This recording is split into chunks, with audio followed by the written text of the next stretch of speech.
I've been here all my life very interested and passionate about tech, but as well with human connections. And I think that's really defined where I am now. Been starting with a music festival in Belgium that brought up to 20,000 people in 2019. We started Midstay. We're now running hundreds of team retreats around the world. The generation that feels the most lonely as comparing to any generation before, connecting people, because that AI will not be able to do. And that is very hard to replace physical, chemical connection. Just giving that small smile is actually a part of the connections. And even if you feel a bit crazy when you do it, people might think of it. Welcome to How Our Tools Shape Us. Your host is Siosi Samuels. In today's episode, Siosi sits down with Florian Jacques, founder of Midstay, for a conversation about building community, running team retreats around the world, and the role technology plays in human connection. Kicking things off, Florian's got one of those backstories that starts with music festivals and ends up in Bali. Here's how it all began. So for sure, thank you for having me first, George. So as a quick introduction, I'm Florian Jacques, coming from Belgium, initially speaking French. Hopefully will not disturb with my French accent so far. And I've been here all my life very interested and passionate about tech, but as well with human connections. And I think that's really defined where I am now. Been starting with a music festival in Belgium that brought up to 20,000 people in 2019. And then been doing back and forth in San Francisco to have some startups as a UX UI designer that I was. And then I got stuck in Bali in 2020, early 2020. And I met my founder, Magnus, who's been surfing with me. And then we wanted to start something together. He's a software engineer, as a product designer myself. We thought we had all the skills together to do something interesting. And so, we started Midstay. We are now running hundreds of team retreats around the world with a lot of technology at our back, but always by putting first the human connections and guest experience at first. And then we are also now expanding with a new tool called Mice Pro, which is helping hotels to streamline their group booking process. Man, hats off to you for events, dude. Used to get involved with events in the past, and I was like, man, it takes a lot of energy. So what got you into the event side, first of all, right? You said 20,000 people attending. God damn, okay. So how did that start? Yeah, that's not as big as a Tomorrowland that will be the flagship in Europe, in Belgium, but that started with the first year with my father that just brought a few friends. And then year by year, after the 10th year, we ended up with 20,000 people. But it took 10 years to build up. And that was in my village in Senef in Belgium. And basically, after the second or third year, we ended up with 1,000 people. Then I had my father bringing me into the journey. I was at this time studying. And so I thought it was a nice use case for me actually to apply what I was learning in the graphic design world. So that's basically how I ended up being next to him to build this adventure together. Nice. I mean, I feel like a lot of people don't talk about the family aspect enough in business and how important it can be, actually. So was your father in events as well, or had his own business? Like, how did you get roped into that? Yeah, so actually, like back in the days, he was doing this on the side as an accountant, right? So he had his office in Belgium, and he wanted to break his kind of routine, boring routine of numbers with some events organization, which at the end ended up as a business, but more at the beginning as a hobby. And then actually he's also in the hotel industry, and that's more like a jump in nowadays. But nowadays, a business I didn't speak about is that I'm in Bali as well, because I'm running real estate projects where we're actually building architect villas with my father being at the back for the financial side of it, and my mom that is interior architect is helping us with all the development of the projects in the red line of the architecture. Love that, man. Yeah, no, love that, man. And what's it like, getting into business and doing all this stuff for the family as well? Yeah, so I think it's quite nice knowing that, it's quite far from my hometown. And it's, I would say, an excuse or a justification for them to come more often to see their kid, I guess, that allows them to justify business expenses and at the same time spend family time. So that's, it's a good balance so far. And we're actually expanding with a new property now in Lombok. Before Midstay, there was a teenage gamer, a confiscated PlayStation, and a creative spark. Here's how Florian found his way into design. And coming back to the UI UX stuff, right? So did the UI UX stuff come in as a formal practice or training when you were younger? Or is it something you just picked up on your own, taught yourself, and then, ended up applying it? That's another story as well. So basically, back in the days, I was about 14, 15. I was a big gamer at this time. I was a lot of Call of Duty, And then one day I actually missed 1 year of school, and I got my mom taking my PlayStation out of my room, so I was not able to play anymore. Which brought me to keep on managing the team I created at this time with a lot of different people playing under the same team. I was not able to play with them anymore, but I wanted to keep that connection with them. So what I did is that I was starting to create those, YouTube banner back in the days where you had like a lot of different aesthetic branded to those different team playing Call of Duty at the time. And so that's really what brought me to like the graphic design world. And then I took some studies out of graphic design, first on the printing side, and then after as a UX UI, since I was very interested with everything related to mobile application development. And I was very fascinated with this world in San Francisco, where after that I actually been living there a few times. Interesting. And did you ever expect yourself to get into the UI UX side when you were at school, growing up?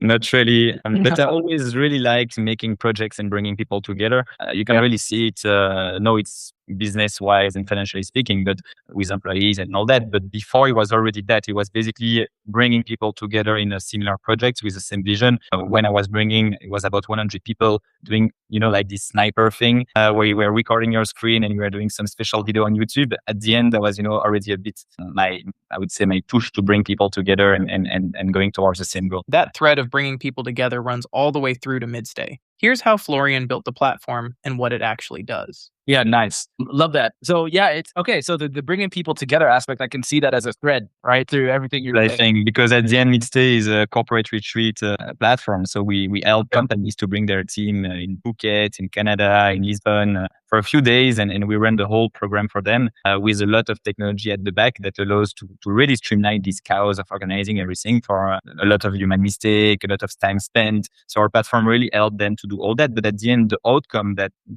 is valuable, in my opinion, is that we bring those people together. They're not through Zoom and screens anymore. They are for a few days really having physical connections that helps so much in the relationship of a business. Interesting. And I mean, I didn't even really know that this was like a formal thing, because often, a lot of companies will hire somebody and to do a lot of this in-house, right? And then they'll organize with, catering and venues themselves. So how did you manage to insert yourself into that part of the process? Yeah, so I guess it's a lot of different things, right? But we see that companies are doing that on a frequent basis, like every year, every 6 months, every quarter. Yeah. The value of using Midstay is that we are across 100 locations in the world. So it's very easy for them to contact us again. We know them already. We know exactly what they would like. And we pick up the new destinations. We have more than 2,000 hotel partners in our network that also allows them to have exclusive rate that they would not get by going directly. And like the last point, which is very important, is that they are saving hundreds of hours of not managing all the vendors, because this is really going from venues, sourcing, to transportation, to event coordinators on site, to activities, team building activities, business workshop, exclusive F&B. So all that has been certified and vetted before by our platform and by our team on site. That allows them not only to have a peace of mind when they know that they are using that Midstay, I would say, standard, rather than going on their side and spending so much to not being sure that it will be a success. So you're kind of ensuring the results and the success at the end, right? Through the vetted partners network. Yeah, we have like thousands of partners around the world. We have a team that is down for that, certifying all those partners to be part of our network. Otherwise, I don't accept everyone.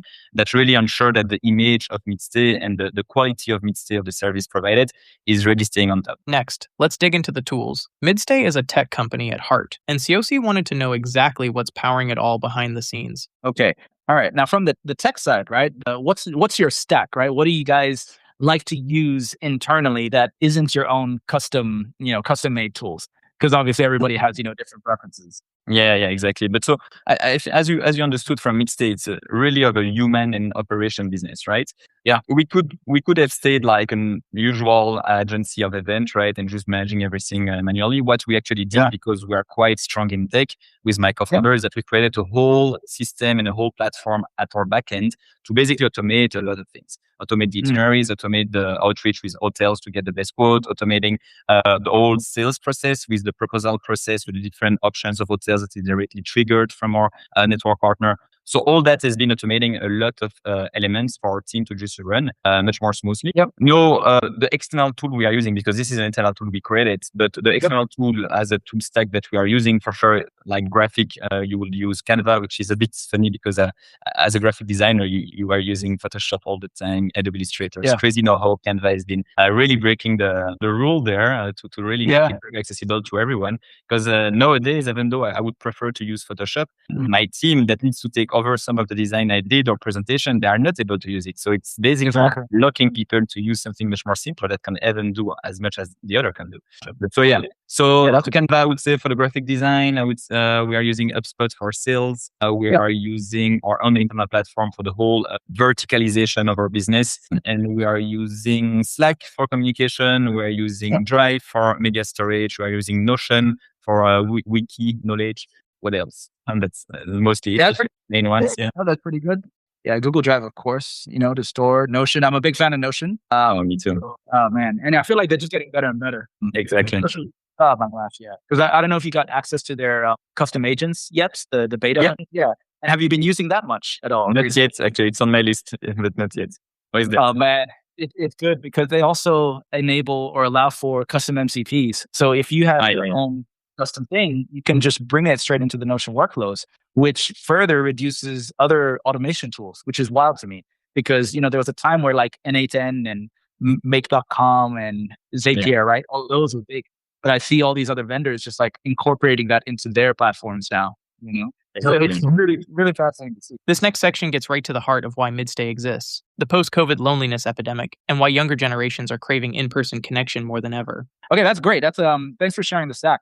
So for the human side, right? What is it that you have noticed about all these events and experiences you're creating that is kind of consistent about human behavior? Or I guess my question is more, what have you learned about human behavior through your own work, through Midstay? Oh, that's a tough question.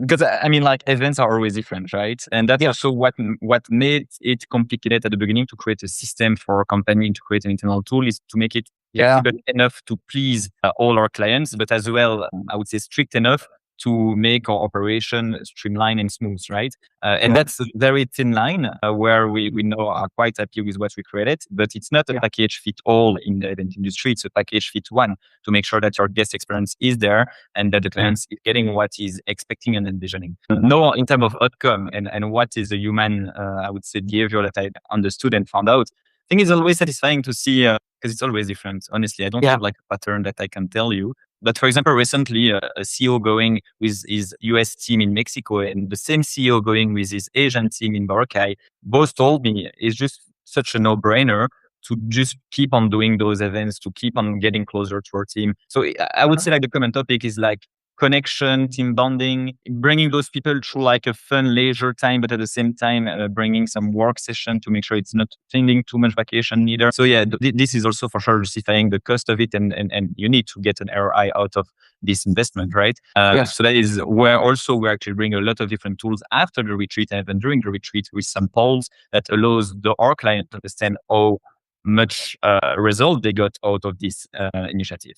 By getting a score that tells you that at 85% the team were feeling more connected with different approach like that, that can really bring some tangibility out of the events you're organizing. Yeah, and it's an interesting one, right? The connection and team bonding aspect. How much have you seen that change post-COVID? Right? Do you see more and more people wanting to do in real life things now? Yes. Just not only because like the remote work has become much more common now than before. A lot of the generation that is younger wants that. And we also feel they want that, but at the same time is the generation that feels the most lonely as comparing to any generation before. So it's very paradoxal. They want to have flexibility. They want to stay at home, but at the same time they feel lonely. So that's why I think this kind of business that brings people together, either it's like corporate retreat or it's like the one you just mentioned earlier, which is your event to bring people together around your own topic of technology consciousness, right? All those initiatives to me will help people to feel less lonely, and they're looking for it. I believe it's the right time to indeed offering a different kind of employee benefits for companies and really feeding the needs of younger generation that feel disconnected, but at the same time want to be disconnected. From loneliness to the tools trying to fix it, time to talk AI. Here's how Florian is using it at Midstay and why he believes it'll never replace the human stuff that really matters. Yes, it is a weird thing, right? All this technology is here to help connect us, right? We have more connections than ever through all our social platforms, but like that has been something that I've consistently heard too with a lot of the people that I've been, interviewing like this, is that there does seem to be this sort of desire to connect because of the loneliness aspect, And there was one thing I was speaking to last night. She was saying, "Yeah, I had all these connections and these groups and these communities from work and stuff, but I still felt very alone at home." Right. And I think now, right, this might be a good segue, right? With AI coming into the picture, what are your own observations, right?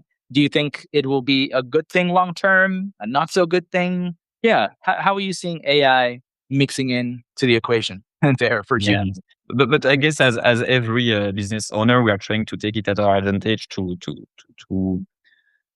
remove the frictions and to remove like the repeating tasks, boring tasks that our current team is actually having, right? This is like the first step for us, is that we've been in a thing where AI could actually tackle all those repeating and boring tasks for our team, not only to actually make it more efficient, but honestly as well, to feel our team a bit more happier at work, because no one likes to make boring tasks, right? So we actually want our team to really focus on what they can do best and what they bring the most value on, which is probably not reconciling invoices, or it's probably not just sending the same email all the time, right? So those tasks are not really putting people at first, I would say. And this is one of our core value at Midstay, is really putting people at first. And I think this is a good proof of it, to really make sure that we identify place where we can streamline and automate things thanks to AI, and then really putting our team value at first to what they do best, which is guest experience creation, negotiating, etc. Yeah.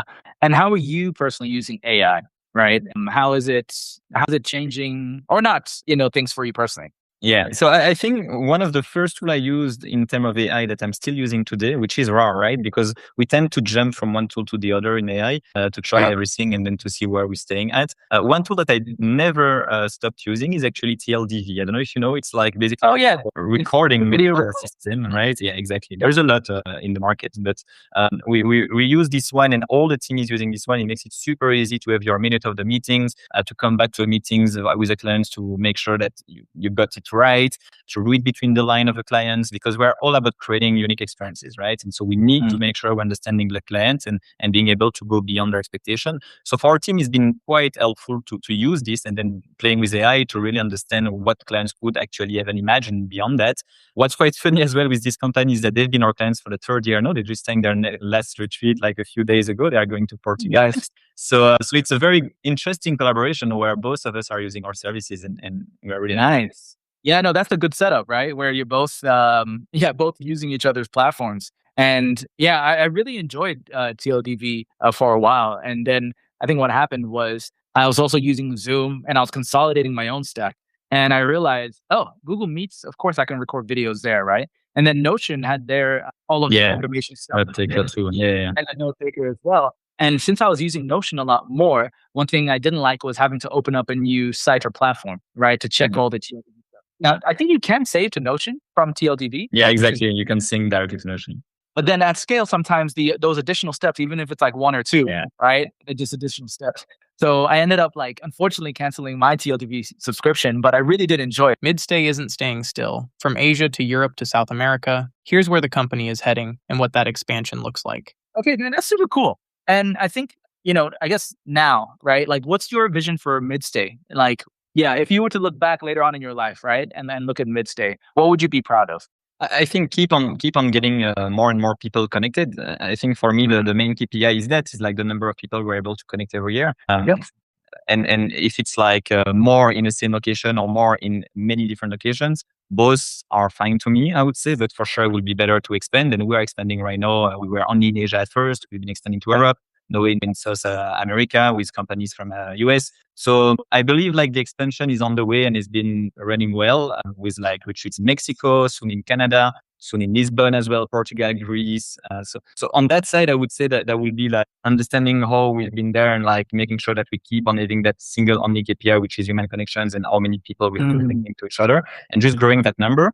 For sure, financially, it needs to run as well. But I believe that if your goal is actually to connect more people and the service you provide is actually right, the rest will follow. This is where it gets really exciting.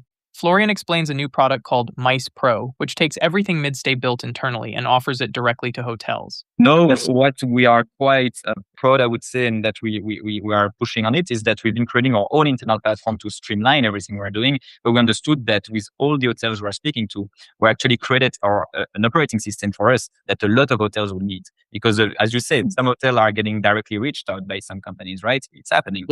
And the thing is that hotels are still struggling with that side of the business. They never put it really at first, and they really never digitalize that side of the business. And so we're actually offering our tool for them to actually optimize their group bookings with AI included, with automation of proposal, combination of the best proposal to be using to ensure the best expectation of clients' requests, but as well the best financially speaking for the hotel itself and the easiest to operate. So that brings like a digital layer that never really had.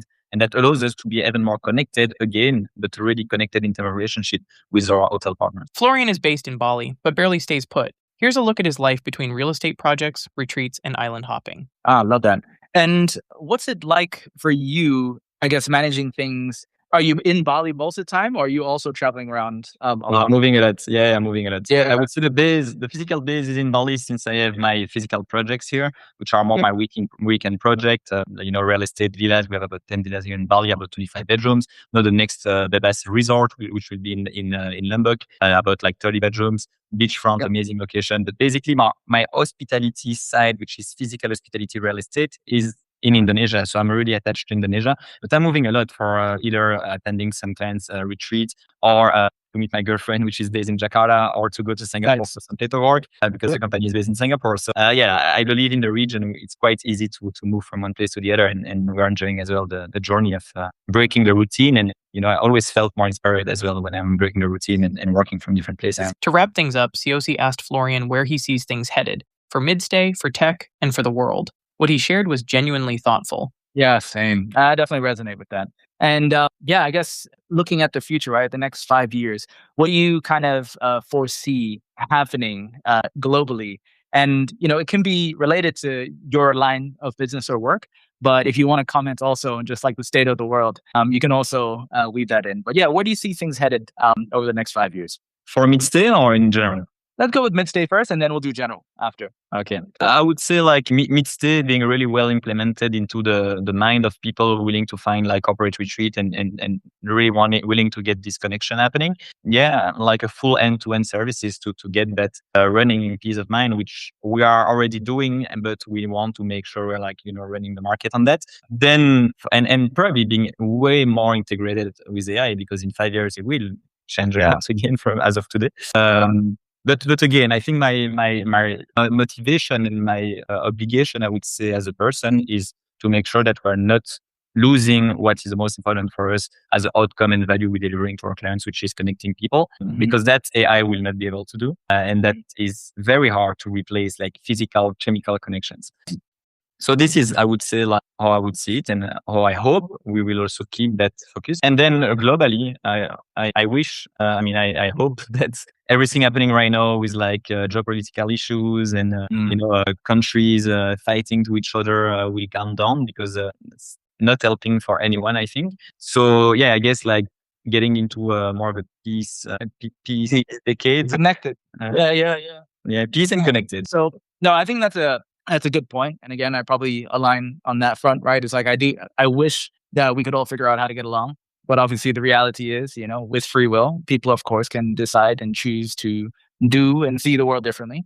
And you got to respect that also. But a world that is not just connected through tech, right? But actually connected as human beings, as people. Yeah. Because I think there's one thing, right? As someone who's also moved around a lot, that you realize the more people you meet from around the world, the more similarities you find, if you're open to it. And like, how can prejudice live when you realize just how beautiful everyone and our planet is, right? It's really difficult to, at least for some of us, to see that. So what's the best way for people to connect with you or Midstay? Yeah, so on Midstay, I will be on midstay.com on the website. And then for my personal connections, you can find me on LinkedIn, so Florian Jacques, or even on Instagram on FloFloJack.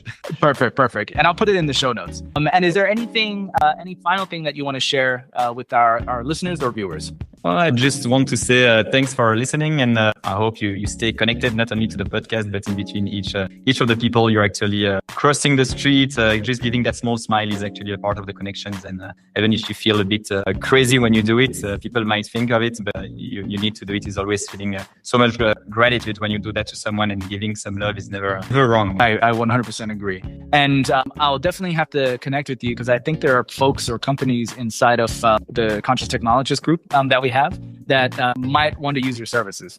So we'll chat about that. All right. But thank you so much for your time. And it's been a pleasure having you on today. Thank you, George. It was great to meet you and to talk to you today. Likewise.